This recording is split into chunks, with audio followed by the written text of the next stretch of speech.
Hey, what's going on, guys? Welcome back to another episode of Unorthodox Otaku Guy. Going to be doing a little bit of a behind-the-scenes video today. I know you guys have been asking for this and very much more interested in the behind-the-scenes of creative process and whatnot. So I'm kind of just going to go straight into it. So stay tuned, check it out.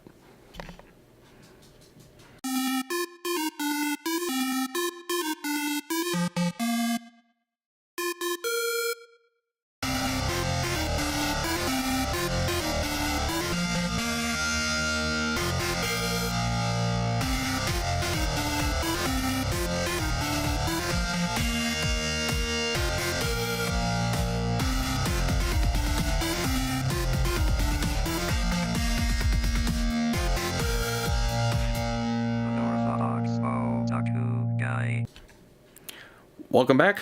Let's get straight into a little bit of my creative process for sometimes just creating an idea. And so you see, I'm just in my living room, kind of have the idea in my head at the moment, and I'm kind of rolling with my 1/6 kick at the moment before I go back to my 1/12 scales and whatnot. So right here, I'm in my living room. I'm working on a small scene here with Sinon from Real Action Heroes.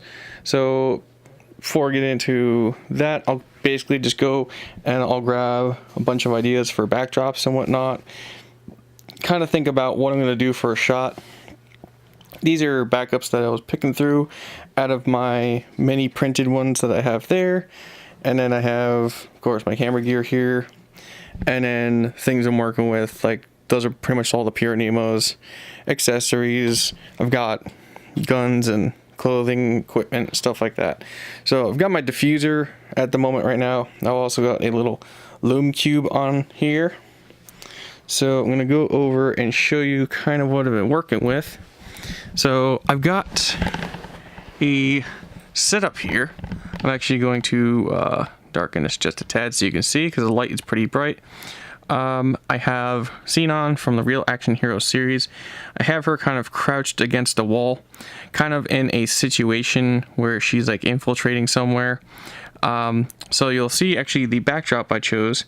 I used a Kill la Kill scene hallway, and I photoshopped it where I took the people out of the scene, so that way it was like a nice sci-fi hallway with lighting.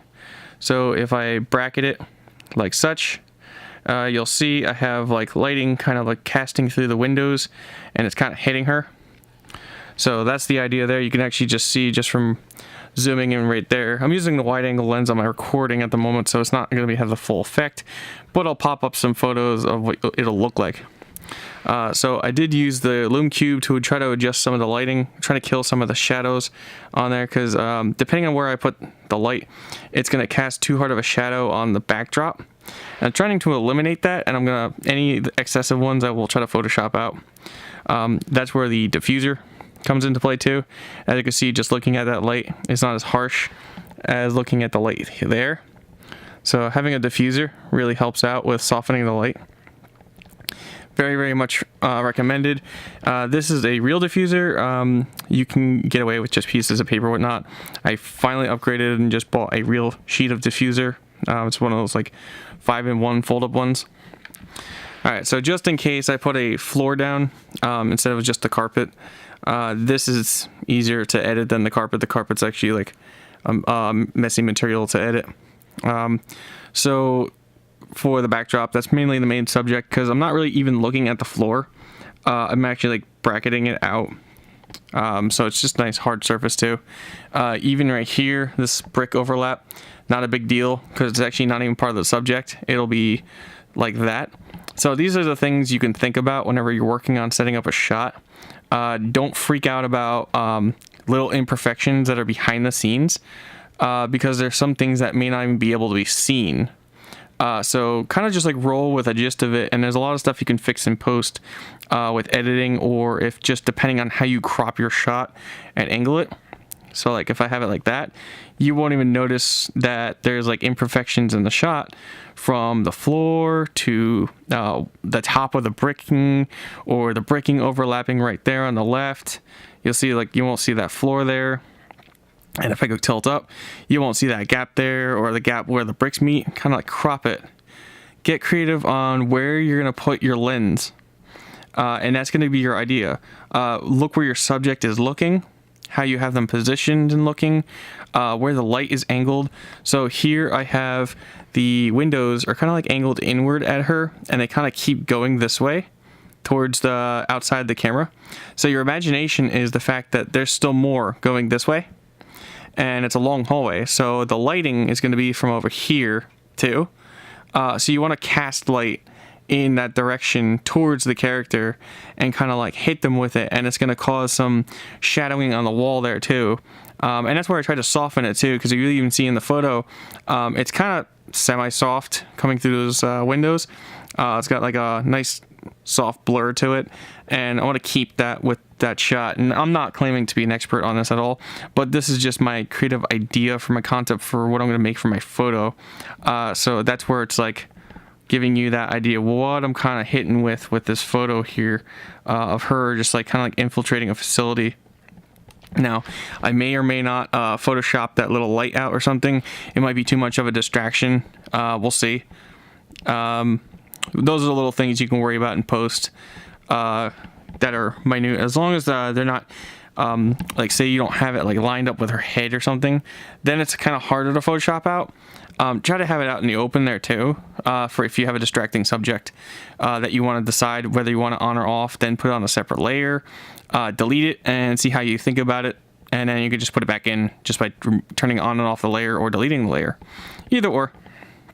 Okay, so this is to give you an idea of some cool stuff of behind the scenes of maybe about working on a shot.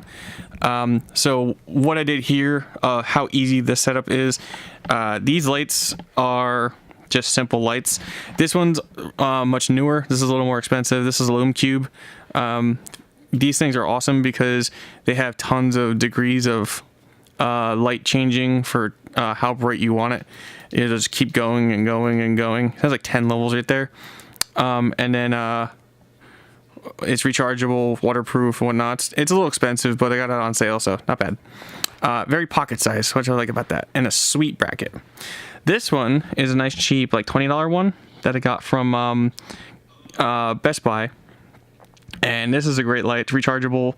It even is technically a recharge pack and whatnot, which is cool. Even this sheet here, the diffuser, is cheap too from Best Buy. So good cheap stuff you can use to work with working on lighting. This just printed out matte photo paper. I may have described this before in Backdrops episode. Same with that backdrop. It's a matte photo paper. I like to use matte for these because you can get a nice photo finish with it, but it's matte so it doesn't get glossy in terms of its reflectiveness. You don't want reflectiveness on it. It just comes out like crap. And then these are the brick setups that I just bought from Bandai, and I kind of half-assed put this stack together. It's not supposed to be like this, but I made it like that. It's just that's actually another bottom that I stacked on top to make it look like a top. But I put two sets together, and so like that's a bottom there, and I put a bottom on top. So because they don't really give you any good tops, the tops kind of suck, but the bricks work. I kind of want to repaint them a little bit, give them a little rougher edge. I just haven't gotten to it yet. But I couldn't wait to get a cool shot with Sinon somehow, and this kind of popped into my head of a cool behind the scenes type idea, because I know so many people really want to see these. By the way, Sinon is really cool to work with. She's an awesome real action hero, and if you can get her cheap, I can definitely recommend her. Very cool. Great to work with. Love the posing and the realism. It's just a lot more fun than a Figma sometimes, and you guys know how much I love Figmas, so this is a really fun kick to work with. Alright, so I hope that gives you guys some inspirational ideas of what it would look like for behind the scenes for some of my weird creative shots that are at home instead of out in public or in a wild or anything like that, when you're creating your own sets, lighting them or whatnot. And the rest of the settings that are not here with using lighting and whatever, just dialing in on your camera. I of course use DSLRs, and then the rest is in post. So the two lenses that I'm attempting to use for the shot, 24mm pancake prime. This thing is a wonderful little lens. It's got a 2.8 aperture. It takes killer shots. To date, this little lens actually has taken my my current favorite shot and a lot of people's favorite. This lens took the REM shot that has over 500 likes on Instagram right now. My highest liked photo so far yet ever. Thank you guys so much for the support. I never would have thought that would have blown up because none of my photos have reached that mark yet. So really excited about that for my figure photography. Love that little lens. Highly can recommend it. Remember, this is an APS-C camera. This is a crop camera.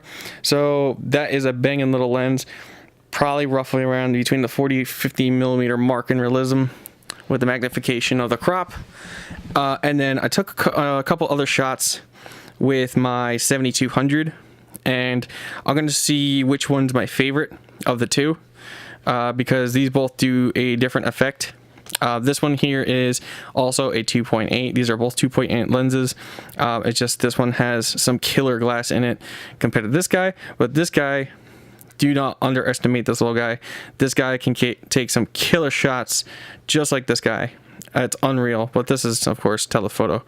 It's just they do two different ways, two different imaginations of the shot and how it is portrayed. So I'm looking forward to breaking it down on the computer, seeing what they do. All right, so that'll give you an idea of also cost effective for taking cool shots. This lens can run you, I don't know, I think I got this lens for less than $100. I got it on eBay used. It was in mint condition, absolutely stellar condition, and it has never let me down. It is a wonderful little lens. I can never recommend this little lens enough. 24 millimeter, man. Definitely get it. If you're looking for your bang for your buck lens, you want to take killer shots, this one right here is a great cheap lens that'll take some awesome shots. Definitely love having this around, especially because it's so compact. So when you're going and running and gunning anywhere, or you're trying to be experimental but quick experimental, and you're not sure of yourself, this guy, like, it builds you confidence because of how small it is. I usually leave this on my camera if I can when I'm out, and then I'll switch to something else depending on the mood. But otherwise, I'll have this ready. And then this guy is to show how really expensive lenses can really change anything too, or whether if it's even worth it.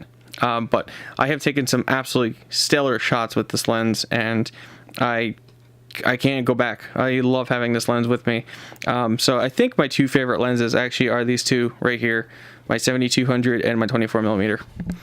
Currently using my wide angle lens. It's a nice little simple lens that it's great for doing vlogging or behind the scenes or anything of the sort. It's my go-to for my video recording because it has a much wider spread in a short distance, because I am right here. And these are cropped, zoomed in so far that if I used either of these, even this little guy, it would be much further in on the zoom. This little guy is, what is it, 10?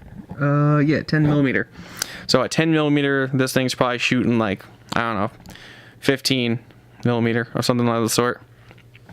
All right, so hope you guys enjoyed this little behind the scenes of Sinon, real action heroes, and a simplistic setup that even you can do with no problems whatsoever. I'm going to even break it down here.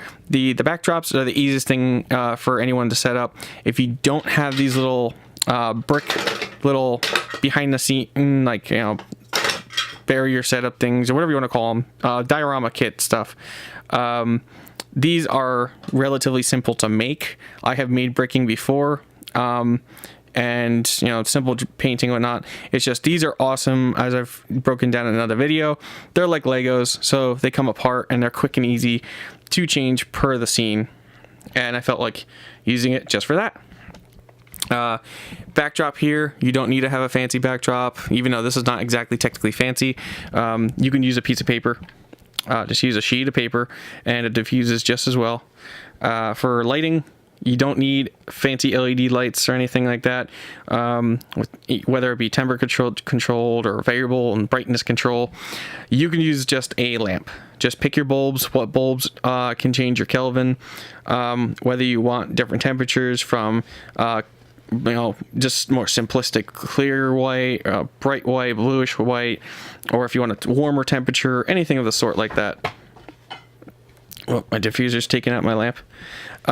Anyways, and also it's also the breakdown of you don't need expensive lenses. You can go with cheaper lenses and they can do absolutely stellar job. So I hope you guys really enjoyed this little behind the scenes, especially now that all my stuff is falling over. Let me brighten it up. Yeah, so thank you guys so much for watching this behind the scenes of Sinon from Real Action Heroes, and I hope you enjoyed this very much because this is nice and simple. This is something any of you can do. I hope this motivates you to try and experiment if you're not doing any creative sets or anything of the sort, or if you don't know what to do.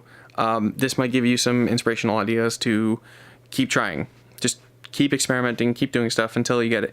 I have taken plenty of shots, I've done plenty of setups, and they have never even made it to Instagram because some of them just I don't like. And that's part of it. You're going to build and learn from some of them if you don't like them or whatnot, and that's going to make your next shot even better. So keep experimenting, keep building, keep trying, and remember to stay unorthodox. Take care, guys. Later.